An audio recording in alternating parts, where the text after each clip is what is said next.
Welcome to Pindar Poetry. We hope you learned something new. You start by confirming the basics so you don't waste time.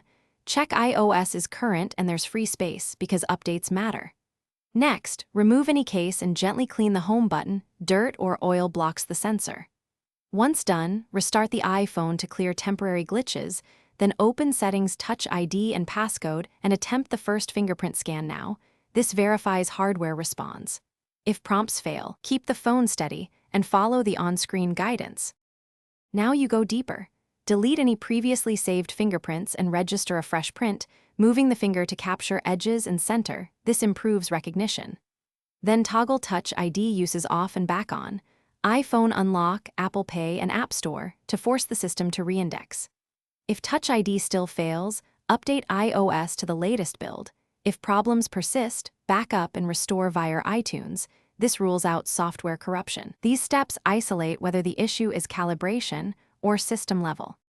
Finish by verifying hardware. Inspect the home button for cracks or signs of liquid damage, because a damaged sensor needs repair. If you've exhausted software fixes and Touch ID remains inactive, make an appointment with Apple support or an authorized repair center. Replacing the Touch ID module on iPhone 8 requires calibration only Apple or certified technicians can perform. If service is delayed, use your passcode temporarily and monitor whether failures are constant or intermittent.